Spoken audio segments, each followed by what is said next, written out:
नमस्ते साथियों, स्वागत है आप सभी का कॉन्सेप्ट्स मेंशन में। मैं हूं आपका दोस्त, आपका मेंटर गौरव।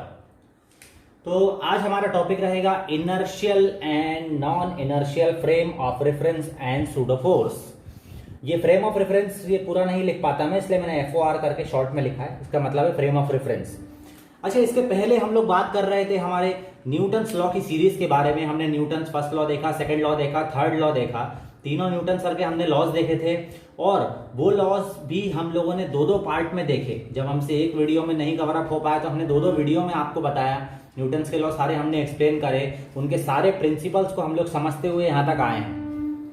और आज हम वीडियो के टाइटल में ये देखते हैं कि क्या न्यूटन के सारे लॉज सही थे, क्या न्यूटन्स के लॉज हमेशा वैलिड होते हैं। तो ये क्या चीज़ है, मतलब ये थोड़ी सी मेस्मराइजिंग चीज़ है, थोड़ी सी चौंकाने वाली चीज़ है कि जिन न्यूटन्स लॉज को हम अभी तक पढ़ते हुए आ रहे थे, आज उन पर प्रश्न क्यों उठ रहा है। क्या न्यूटन्स के लॉज हमेशा सही हैं, क्या हर केस में सही हैं, क्यों ये डाउट आया, क्यों ये सवाल उठा, आज हम इस बारे में बात करेंगे। ठीक, हम जो है रियल लाइफ एग्जाम्पल्स के थ्रू चलते हुए जाएंगे और फिर हम देखेंगे कि न्यूटन्स लॉ पर सवाल कैसे उठेगा और फिर हम लोग inertial and non inertial frames की बात करेंगे। ठीक है, तो देखिए सबसे पहले जैसे मान लीजिए ये एक बंदा है ए नाम का, ये कार से जा रहा है। इसकी कार जो है 4 मीटर पर सेकंड स्क्वायर से चल रही है इस डायरेक्शन में। रास्ते में एक पेड़ पड़ा, इस पेड़ के पास में एक बंदा खड़ा है बी नाम का, जो कि ग्राउंड पे खड़ा है। ग्राउंड पे खड़ा है माने वो रेस्ट पर है ना, वो कहीं चल नहीं रहा, वो रेस्ट पर है। अब ये बंदा जो निकल रहा है पेड़ के पास से, जब ये 4 मीटर पर सेकंड स्क्वायर से इसको काटते हुए जाएगा पेड़ को, तो ये पेड़ इसको ऐसा लगेगा कि ये इसकी तरफ आ रहा है। होता है ऐसा, अपन भी डेली लाइफ एग्जांपल्स में आप लोगों ने भी ये चीज अनुभव करी होगी कि जब आप किसी की कार में या बस में जाते हैं तो रास्ते में जो चीजें आती हैं वो ऐसा लगता है कि वो ऐसी प्रतीत होती हैं आपको कि वो चल रही हैं, मतलब दरअसल वो रुकी हुई होती हैं और हम उनको पास करते हैं, लेकिन ऐसा लगता है कि वो हमारे तरफ आ रही हैं और वो हमसे ऑपोजिट डायरेक्शन में जा रही हैं। आप अगर इधर चल रहे हैं तो वो ऐसा लगता है इस तरफ जा रही हैं आपको काटते हुए। और ये चीज हम भी जानते हैं कि वो चलती नहीं है, लेकिन हमें ऐसा लगता है। ठीक है ना। उसी प्रकार से यहां पर एक और में एक डेली लाइफ सिनेरियो हम लोग लेंगे। यहां पे भी दो बंदे हैं, एक यहाँ पे ए बंदे हैं और यहाँ पर एक बी है। ठीक है, ये दोनों दोस्त हैं। अब ए भाई साहब जो है ट्रेन में बैठे हैं। ठीक है, ट्रेन में बैठे हैं और उनकी ट्रेन जो है भोपाल स्टेशन आने वाली है। ठीक, या भोपाल स्टेशन के बहुत समीप है। इतने में यार बी बंदे ने फोन किया ए को, उसने बोला ट्रेन ट्रेन ट्रेन ट्रेन। ए बंदे ने फोन उठाया, हेलो। बोले हाँ यार मैं बी बोल रहा हूँ। बोलो बी, बोलो भाई कैसे हो, क्या हो। बोले ठीक हूँ। बोले कहाँ पे हो। बोले ट्रेन में बैठा हूँ। तो बोले ये बोलता है ए वाला, बोले भैया भोपाल आ रहा है। बी वाला सदमे में। बी वाला बोले भाई अरे यार भोपाल कहाँ जा रहा है, तुम बोल रहे हो भोपाल आ रहा है। अरे भाई भोपाल कहीं नहीं जा रहा, वो तो अपनी जगह पर है, तुम भोपाल की तरफ जा रहे हो। बोले हाँ भैया वही वही वही, मेरे कहने का वही मतलब था। तो ये अकेले एक ही प्रॉब्लम नहीं है, ये जो है हम सबकी प्रॉब्लम है। हम सब लोग अपनी आम बोलचाल की भाषा में हम लोग ऐसे वर्ड्स इस्तेमाल करते हैं। इंदौर आने वाला है, सर्वोदय चौराहा निकल गया, है ना।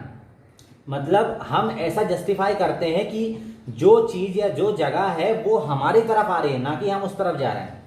हम लोगों ने बोलचाल की भाषा में ये चीज डेवलप कर ली है। तो ये क्यों डेवलप कर ली है हमने, क्योंकि हम लोग ये अपनी आंखों से एक्सपीरियंस करते हैं। ये बंदा ए जो ट्रेन में बैठा है, ये क्यों बोल रहा है कि भोपाल आ रहा है, क्योंकि भोपाल स्टेशन, ये जो भोपाल स्टेशन पे जो ये बोर्ड लगा हुआ है, ये जब ये ट्रेन में इस तरफ जाएगा ना, इसको ऐसा प्रतीत होगा कि ये भोपाल स्टेशन का बोर्ड इसकी तरफ धीमे धीमे धीमे धीमे धीमे धीमे खसक के आ रहा है। तो इसने वही बोला भोपाल आ रहा है, जो देखेगा वही तो बोलेगा। तो ये डेली लाइफ एग्जाम्पल्स या डेली लाइफ सिनेरियो जो हमारे साथ में होते हैं, उनको हम आज अपनी आम बोलचाल की भाषा में भी डेवलप कर चुके हैं। ठीक है ना, तो ये इनकी सत्यता का प्रमाण है। उसके बाद हम लोग एक और एग्जाम्पल देखेंगे। यहां पर हमने एक सिनेरियो लिया हुआ है, हमने 3 पर्सन लिए, एक लिया ए, एक लिया बी और एक लिया सी। ठीक है, सी जो है हमारा, वो हमारा ग्राउंड पर खड़ा हुआ है। ठीक है ना, ग्राउंड पर है वो, माने वो रेस्ट पर है। अब ये ए और बी जो है, ये दोनों एक बस में बैठे हुए हैं और ये दोनों बस जो है 10 मीटर पर सेकंड की रफ्तार से लगातार चल रही है, मतलब दोनों सेम स्पीड में है और दोनों साथ साथ चल रही हैं। ठीक है, अब हम तीनों का बयान देखेंगे। तीनों का बयान लिया गया। ए वाले भैया से पूछा गया, बोले भैया ए जी, बोले बताइए। बोले भैया बी के बारे में क्या कहना है आपका, बी ये वाला है ना। तो ये बोलते हैं भाई साहब कि बोले अरे भैया बी तो रुका हुआ है यार, बी तो रेस्ट पर है। और बोले आपका सी के बारे में क्या कहना है, बोले भाई सी तो जो है 10 मीटर पर सेकंड से मेरी तरफ आ रहा है, वो 10 मीटर पर सेकंड से।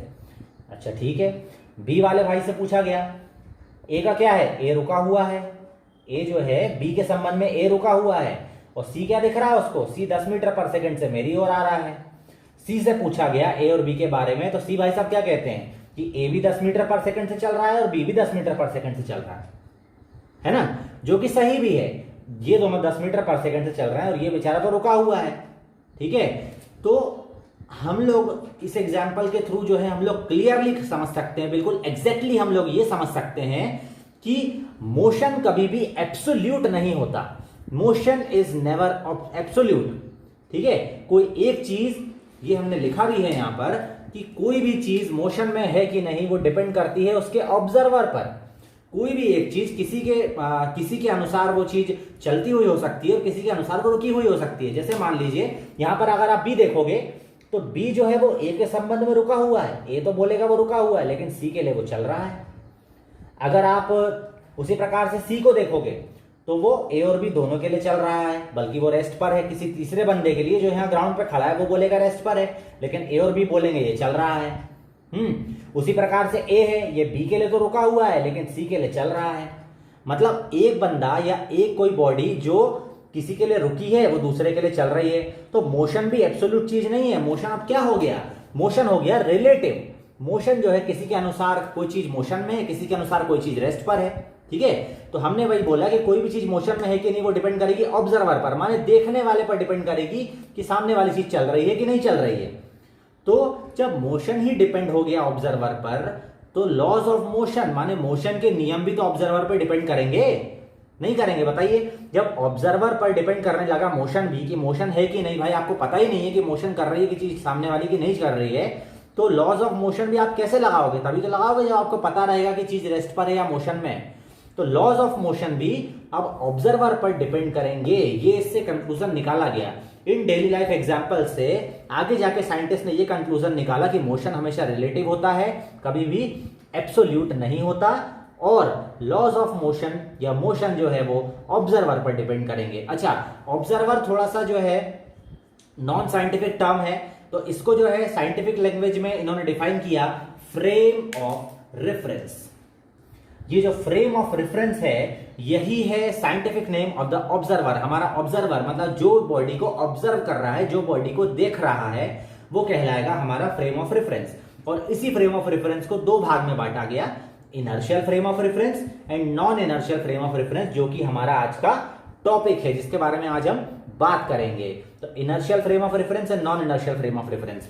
Non inertial frame of reference को एक्सेलरेटेड फ्रेम ऑफ रेफरेंस भी कहा जाता है। क्यों कहा जाता है, चलिए आगे बात करते हैं।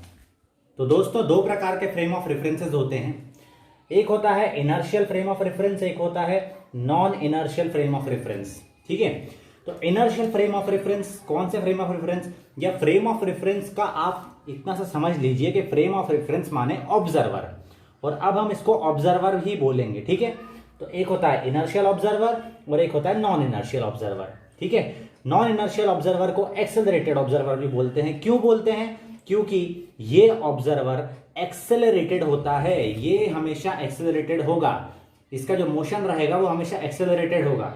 ना तो ये कांस्टेंट वेलोसिटी से चलेगा, ना ही ये रेस्ट पर रहेगा, ये हमेशा एक्सेलरेटेड रहेगा। और जब बात करें इनर्शियल फ्रेम ऑफ रेफरेंस की, तो इनर्शियल फ्रेम ऑफ रेफरेंस वाला ऑब्जर्वर या तो रेस्ट पर होगा, माने उसकी वेलोसिटी जीरो होगी, या फिर उसकी वेलोसिटी कांस्टेंट होगी, माने वो किसी फाइनाइट कांस्टेंट वेलोसिटी से चलेगा, उसका एक्सेलरेशन जीरो होगा। That is the most important thing for inertial frame of reference, that is acceleration must B zero. इसका एक्सेलरेशन हमेशा जीरो होगा, इसकी वेलोसिटी कांस्टेंट होगी, या फिर ये रेस्ट पर होगा, इनर्शियल फ्रेम ऑफ रेफरेंस। ठीक है, एक और इंपॉर्टेंट चीज इसके बारे में कि यदि फोर्स बराबर जीरो है तो एक्सेलरेशन बराबर जीरो होगा। इनर्शियल फ्रेम ऑफ रेफरेंस के लिए, इनर्शियल फ्रेम ऑफ रेफरेंस के द्वारा देखा गई कोई भी चीज में अगर फोर्स जीरो है तो एक्सेलरेशन जीरो होगा। ये इनर्शियल फ्रेम ऑफ रेफरेंस की क्वालिटेटिव प्रॉपर्टी है। ठीक है, नॉन इनर्शियल पे आ जाएं, नॉन इनर्शियल या एक्सेलरेटेड फ्रेम ऑफ रेफरेंस, जैसा कि इसका नाम है, ये किसी फाइनाइट एक्सेलरेशन से मूव करेगा हमेशा, ना ये रेस्ट पर रहेगा ना फाइनाइट वेलोसिटी चलेगा, ये किसी एक्सेलरेशन से मूव करेगा। और किसी फाइनाइट एक्सेलरेशन से, इनफाइनाइट एक्सेलरेशन की बात नहीं हो रही, हमने बात करी फाइनाइट एक्सेलरेशन की। So it's acceleration must be somewhat finite and it must not be equal to zero, zero नहीं होना चाहिए, जीरो हो गया तो फिर ये इनर्शियल बन जाएगा, ठीक। और इसमें फोर्स बराबर जीरो है तो एक्सेलरेशन जीरो नहीं होगा, ठीक। देखिए दो प्रकार के हमने इसके एग्जाम्पल भी देखे हैं। पहला बंदा ये हमारा ग्राउंड पे खड़ा हुआ है और दूसरा ये बंदा जो है ये एक बस में या कार में, जो भी आप सपोज कर सकते हैं करिए, v बराबर 4 मीटर पर सेकंड, माने कांस्टेंट वेलोसिटी से ये कार चल रही है और ये कार चल रही है तो इसके अंदर जो बैठा बंदा है वो भी 4 मीटर पर सेकंड की कांस्टेंट वेलोसिटी से चल रहा है। तो ये दोनों किस फ्रेम में है? इनर्शियल फ्रेम में। ये दोनों कैसे ऑब्जर्वर कहलाएंगे? ये कहलाएंगे इनर्शियल। ये कह रहे हैं वी आर इनर्शियल, हम इनर्शियल है। और सबसे इंपॉर्टेंट चीज, इनर्शियल फ्रेम ऑफ रेफरेंस जो भी होंगे वो न्यूटन्स लॉस को मानेंगे, उनके सापेक्ष में सारे न्यूटन्स लॉ वैलिड होते हैं। तो जैसा कि ये कह रहे हैं we are inertial and we think that NLM is correct, हम एनएलएम को मानते हैं, न्यूटन्स लॉज ऑफ मोशन को मानते हैं। बल्कि नॉन इनर्शियल या एक्सेलरेटेड फ्रेम में जाओगे तो वहां पे ऐसा एग्जांपल देखिए, ये जो बंदा बस में बैठा है या कार में बैठा है, ये 6 मीटर पर सेकंड स्क्वायर के फाइनाइट एक्सेलरेशन से ये बस चल रही है, तो इस बंदे का भी फाइनाइट एक्सेलरेशन कितना कहलाया? 6 मीटर पर सेकंड स्क्वायर कहलाया। और ये कहलाएगा non inertial, I am non inertial, और मैं एनएलएम को नहीं मानता हूं, ये एनएलएम को नहीं मानेगा, ठीक है। अच्छा, अब इसको हम लोग जो है और अच्छे एग्जाम्पल के थ्रू हम लोग, इनर्शियल तो आप लोग समझ गए, इनर्शियल है ना, नॉन इनर्शियल को हम और अच्छे समझने की कोशिश करते हैं। इसके लिए हम लोग एक एग्जाम्पल लेंगे। देखिए मान लीजिए कोई बस है, ये बस अभी काय पर है? रेस्ट पर, लेकिन यहां से फिर ये बस स्टार्ट होती है। अच्छा, एक बंदा बी है जो बस के अंदर बैठा है, एक बंदा ए है जो बेचारा ग्राउंड पे खड़ा हुआ है, ठीक है। इसको बेचारा को पता नहीं क्यों नहीं बिठा रहे बस में, ये बेचारा परेशान है बहुत ज्यादा, ठीक है। तो देखो ये रेस्ट पर है, ये अपना बस में बैठा हुआ, ये भी तो अभी चलो रेस्ट पर है, लेकिन ये बस स्टार्ट हो गई और स्टार्टिंग में ही इसने एकदम से एक ही सेकंड में बस ने कितनी वेलोसिटी एक्वायर करी? 4 मीटर पर सेकंड, माने एक ही सेकंड में 4 मीटर पर सेकंड की वेलोसिटी एक्वायर कर ली इसने, माने इसका एक्सेलरेशन कितना हो गया? 4 मीटर पर सेकंड स्क्वायर का इसको एक्सेलरेशन मिल गया। एक्सेलरेशन मिल गया तो अब ये क्या बन गया? ये क्या बन गई बस? अब ये बस बन गई non inertial, accelerated frame of reference बन गई। अभी तक ये इनर्शियल थी क्योंकि रेस्ट पे थी, लेकिन अभी ये क्या बन गई? नॉन इनर्शियल या एक्सेलरेटेड फ्रेम ऑफ रेफरेंस। तो अब इसके जैसे ही ये बस स्टार्ट होगी तो ऑब्वियस सी बात है, जैसे ही बस स्टार्ट हुई, ये जो बंदा ऐसे बैठा था एकदम से पीछे हो गया और ये सूटकेस इसका यहाँ पे रखा था, इसने जो है बीच में, आप लोग नहीं सूटकेस रख देते हैं बस में, मान लीजिए ऊपर जगह नहीं है, इधर जगह नहीं, तो अपन क्या करते हैं, जहां अपनी 2 सीट्स होती है उनके बीच में अपन ने अपना सूटकेस रख दिया है ना, मान लीजिए ऊपर जगह नहीं है तो यहां से इसने सूटकेस रखा हुआ था, तो वो सूटकेस भी क्या हुआ? पीछे खसक गया जैसी बस स्टार्ट हुई और आगे बढ़ी एकदम से। तो अच्छा, अब यहाँ पे दोनों का बयान लिया गया, ए का भी बयान लिया गया और बी का भी बयान लिया गया। ए वाला क्या बोलता है? ए वाला क्या है भाई? इनर्शियल ऑब्जर्वर है, क्योंकि वो हमेशा ग्राउंड पर है तो वो हमेशा रेस्ट पर ही है, ठीक है। ये तो नॉन इनर्शियल हो गया था, लेकिन ये अभी भी क्या है? इनर्शियल है, ठीक है।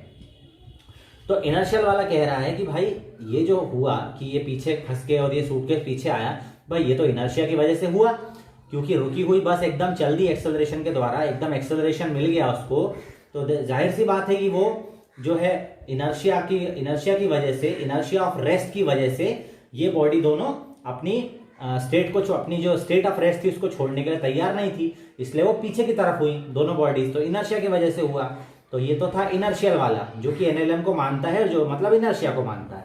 लेकिन जो नॉन इनर्शियल वाला मतलब बी जो था, जो कि नॉन इनर्शियल बन गया, वो ये बोल रहा है कि जब भाई मुझ पर और सूटकेस पर किसी प्रकार का एक्सटर्नल फोर्स नहीं लगा तो हम लोग एकदम पीछे कैसे हो गए, है ना। जब हम पर कोई फोर्स नहीं लगा तो हम लोग एकदम पीछे कैसे हो गए? ये जो है इनर्शिया को नहीं मानता, क्योंकि अब ये बन गया नॉन इनर्शियल फ्रेम। अच्छा, दूसरी चीज क्या है? ये बंदा जो ग्राउंड पे खड़ा हुआ है, इसको दिख रहा है कि बस पहले रुकी हुई थी, बस एकदम चल दी, तो इसको इनर्शिया समझ में आ रहा है, इनर्शिया रेस समझ में आ रहा है। जो बंदा अंदर बैठा है हम लोग ध्यान दीजिए यहाँ पर हम लोग एकदम जो है बहुत ही ज्यादा हाइपोथेटिकल टाइप की कंडीशन ले रहे हैं। हम ये मान के चल रहे हैं कि जो बी है ना उसको बस स्टार्ट होने की आवाज आती है, ना उसको ये पता चलता है कि बस स्टार्ट हुई और आगे बढ़ी। ठीक है, उसको पता नहीं चलता किसी भी प्रकार से। उसको बस उसका ध्यान बस यहाँ रहता है कि एकदम से वो पीछे हुआ और सूटकेस पीछे हुआ, सिर्फ ये उसके दिमाग में रहता है। बस चली कि नहीं चली वो नहीं जानता, या बस खड़ी थी कि नहीं खड़ी थी उसे नहीं मालूम। ठीक है ना। तो ये नॉन इनर्शियल वाला है, तो इसे सोचेगा कि भाई जब कोई एक्सटर्नल फोर्स नहीं लगा तो हम लोग एकदम पीछे कैसे हो गए। हम लोग एकदम पीछे हुए माने कोई एक्सटर्नल फोर्स लगना चाहिए, एक्सटर्नल फोर्स तो कुछ लगा नहीं। माने क्या हुआ, हमारा फोर्स तो जीरो है, फोर्स हमारा जीरो है, माने हम पर कोई फोर्स नहीं लगा, लेकिन हमारा एक्सेलरेशन जीरो नहीं रहा। हम पर कुछ एक्सेलरेशन हुआ, पीछे के डायरेक्शन में हम कुछ एक्सेलरेट हुए। तो इसका मतलब क्या हुआ, यही तो है non inertial frame. Non inertial frame में न्यूटन के लॉ गलत होगा कि नहीं होगा। ये देखिए न्यूटन के फर्स्ट लॉ का वायलेशन है, क्योंकि न्यूटन का फर्स्ट लॉ, जैसा कि देखो यहां पर इनर्शियल फ्रेम ऑफ रेफरेंस का मैंने लिखा भी है, जो ये कंडीशन थी कि फोर्स बराबर जीरो होगा तो एक्सेलरेशन बराबर जीरो होगा। याद करो न्यूटन का फर्स्ट लॉ क्या बताया था, यही बताया था कि a body at rest or a body in motion will continue its state of rest or state of uniform motion until applied by an external force। जब तक उस पर एक्सटर्नल फोर्स नहीं लगेगा उसका एक्सेलरेशन जीरो रहेगा। जब तक कोई एक्सटर्नल फोर्स नहीं तब तक एक्सेलरेशन जीरो, माने वेलोसिटी उसकी चेंज नहीं होगी। वेलोसिटी क्या रहेगी, कांस्टेंट रहेगी। यही तो है इनर्शियल फ्रेम। लेकिन नॉन इनर्शियल फ्रेम में क्या हो गया, एक्सेलरेशन आ गया उसमें, लेकिन फोर्स तो कुछ लगा नहीं।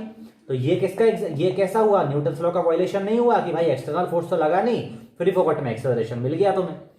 तो ये तो न्यूटन्स लॉ का वायलेशन हो गया ना। तो इसलिए जो है नॉन इनर्शियल वाले एनएलएम को नहीं मानते, क्योंकि इनको ऐसा लगता है कि भाई जब कोई फोर्स नहीं लगा तो हमारे पास एक्सेलरेशन कहां से आया, इनको ये लगता है हमेशा। तो इसलिए ये लोग एनएलएम को नहीं मानते। जबकि इनर्शियल फ्रेम वाले जो बेचारे कांस्टेंट वेलोसिटीज चल रहे हैं या तो फिर रेस्ट पर हैं, वो लोग, उनके लिए फोर्स भी जीरो, एक्सेलरेशन भी जीरो रहेगा। तो उनको मालूम है भैया, सीधे साधे हैं बेचारे, उनको मालूम है कि भाई लॉ ऑफ इनर्शिया और फर्स्ट लॉ ऑफ मोशन हमारा वैलिड रहेगा, इनके लिए हमेशा वैलिड रहता है।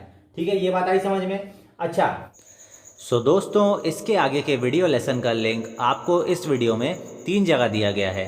पहला तो इस वीडियो के डिस्क्रिप्शन में, दूसरा आई बटन पर, और तीसरा अभी जो आउटरो डिस्प्ले होगा आप सभी के सामने उसमें। आप जहां से चाहें वहां से इसे देख सकते हैं।